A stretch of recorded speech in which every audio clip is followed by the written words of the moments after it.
जैसे कि दोस्तों हमने देखा कि स्टोरी के फर्स्ट पार्ट में मिस्टर बीस्ट और उनकी टीम अपना एक चैलेंज पूरा करने के लिए ओहायो स्टेट की मोस्ट हॉन्टेड लोकेशन पर गए और वहां पहुंचकर टीम ने क्या क्या डिफरेंट एक्सपीरियंसेस गेन करे। कैसे जे को एक खौफनाक डरावना काला साया नजर आया, कैसे मिस्टर बीस्ट और उनकी टीम को अनयूजुअल पैरानॉर्मल एक्टिविटीज का सामना हुआ और कैसे मिस्टर बीस्ट को एक एंटिटी ने कांटेक्ट किया और एक स्ट्रेंज सा मैसेज कन्वे किया।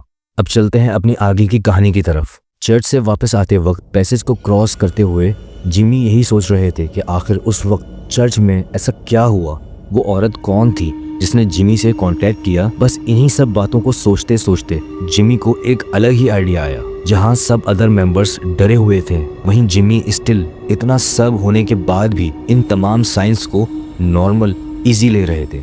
उन्होंने कंटेंट में ट्विस्ट दिखाने के लिए प्लान किया कि वो इसी हॉन्टेड प्लेस में हाइड एंड सीक खेलेंगे अपने टीम मेंबर्स के साथ। अब दोस्तों ऐसा करना किसी ऐसी जगह पर जो कि पूरे स्टेट में मशहूर है पैरानॉर्मल एक्टिविटी और गोस्ट हॉन्टेड एक्टिविटीज के लिए, मुझे नहीं आइडिया कि कोई बहुत ही बहादुरी का काम है या कोई अक्लमंदी। नीचे कमेंट सेक्शन में हमें कमेंट्स करके जरूर बताना कि मिस्टर बीस्ट का ऐसा एक्ट करना क्या बहादुरी था, अक्लमंदी था या कोई बहुत बड़ी बेवकूफ़ी।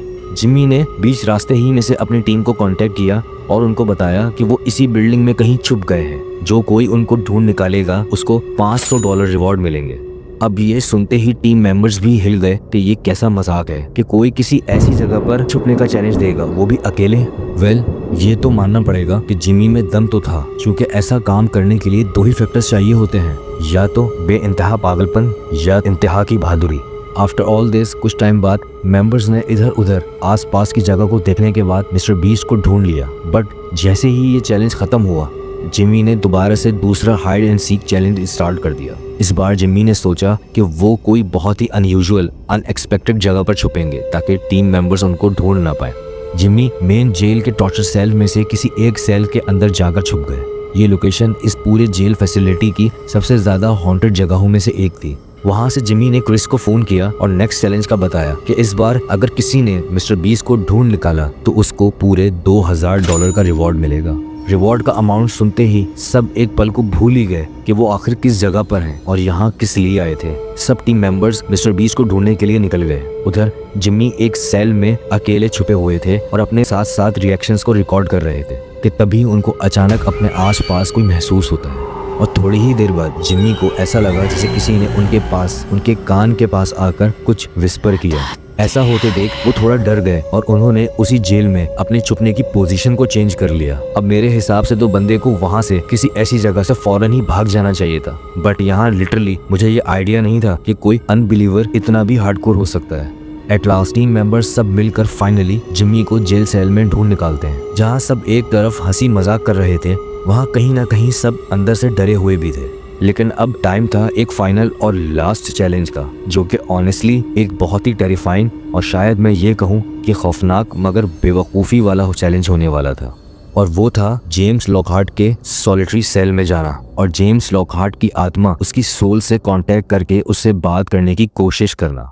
जेम्स बेसिकली 22 साल का था जब उसको ओहायो स्टेट की इस जेल में सेल नंबर 13 में मर्डर के एलिगेशन लगाकर 15 साल की कैद दे दी गई थी, जबकि लोकल्स के अकॉर्डिंग जेम्स लॉकहार्ट बेकसूर था। मे भी शायद जेम्स निर्दोष होने की वजह से जेल में रह नहीं पाता था। उसको यहाँ 15 साल की कैद में रहना बिल्कुल भी बर्दाश्त नहीं था। एक दिन जेम्स ने जेल के स्टोर रूम से एक फ्लेमेबल लिक्विड लिया और अपने आप को अपने सेल नंबर 13 में ही, जहाँ उसको कैद रखा गया था, फ्लेमेबल लिक्विड अपने ऊपर डालकर उसने खुद को आग लगा दी और अपने आप को जलाकर मार डाला।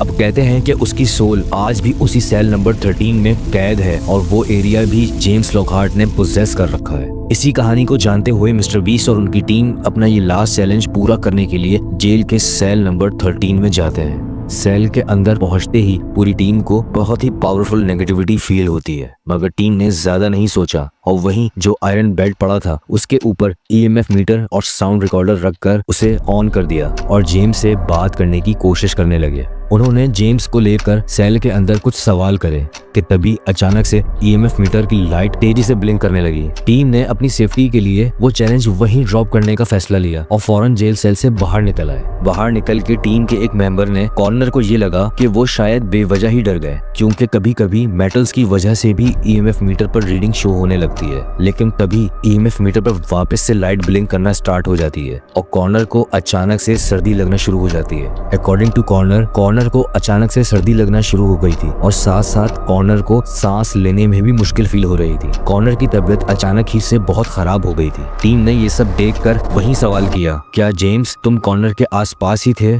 और क्या तुम्हारी वजह से ही ये सब हो रहा है? तो ईएमएफ मीटर इतनी जोर से ब्लिंक होने लगा कि इससे पहले इस पूरी जगह पे किसी लोकेशन पर ईएमएफ मीटर इतने हार्ड तरीके से ब्लिंक नहीं हो रहा था। कॉर्नर की तबीयत काफी खराब सी हो गई थी और तभी कॉर्नर को ऐसा लगा कि उसने फिर से वही काला साया देखा है, मगर इस बार वो सिर्फ काला साया नहीं बल्कि काले साये के साथ एक आदमी जो कि पूरे तरीके से जला हुआ है। वो आहिस्ता आहिस्ता कॉर्नर ही की तरफ बढ़ रहा था। ये सब देखकर मिस्टर बीस्ट ने डिसाइड किया कि बस अब वो बाकी की रात हॉल में ही बेस कैंप में गुजारेंगे और सुबह होते ही वो सब लोग यहाँ से निकल जाएंगे। हॉल पहुँच के सबने अपने स्लीपिंग बैग्स एक दूसरे के आसपास करीब ही लगा लिए और सोने की कोशिश करने लगे। इधर कॉर्नर पहले ही से बहुत डरा हुआ था और जिमी उन सब बातों को रिकॉल करते हुए जो चर्च में हुआ, जो जेल सेल्स में हुआ, उन सब बातों को सोचने लगा। सभी सोने की कोशिश कर रहे थे। तारिक ने सोचा कि सोने से पहले क्यों ना एक एंड शॉट ले लिया जाए सबके सोने का। वो कैमरा उठाकर सबके सोने का एंड शॉट ले रहा था। अचानक से एक वॉकी टॉकी जो कि बंद रखा था वो खुद से पहले तो ऑन हो जाता है, फिर उसी वॉकी टॉकी से कुछ अजीब सी आवाज आती है, जैसे कोई खौफनाक सी आवाज में कांटेक्ट करने की कोशिश कर रहा हो। फिर सडनली वॉकी टॉकी वापस से खुद से पावर ऑफ हो जाता है। अब ये देखकर तारिक को भी कुछ समझ नहीं आया और आखिर ये सब क्या हो रहा है। तारिक भी पूरी रात डरता रहा और तारिक भी पूरी रात सो नहीं पाया। अगले दिन जैसे ही सुबह हुई, मिस्टर बीस्ट ने वीडियो को एंड किया और फौरन वहां से चले गए। जिमी ने अपनी वीडियो में कुछ एविडेंसेस भी रखे हैं और बहुत से वो रिकॉर्ड ही नहीं कर पाए, क्योंकि कंडीशन और सिचुएशन ही कुछ ऐसी थी कि जिमी को ये समझ ही नहीं आ रहा था कि आखिरकार ये जो हो रहा है क्या ये सच में हो रहा है या फिर उनके ही दिमाग का कोई इल्यूजन है। अब आपको क्या लगता है कि ये सब कुछ जो था क्या सच में था? क्या सच में ओहायो स्टेट की ये जेल हॉन्टेड है? और क्या आप कभी ऐसा डेयर करोगे किसी ऐसे चैलेंज को करने का? और क्या हकीकत में सच में जेम्स लॉकहार्ट की आत्मा आज भी उसी जेल में भटक रही है? नीचे कमेंट सेक्शन में हमें जरूर बताइए।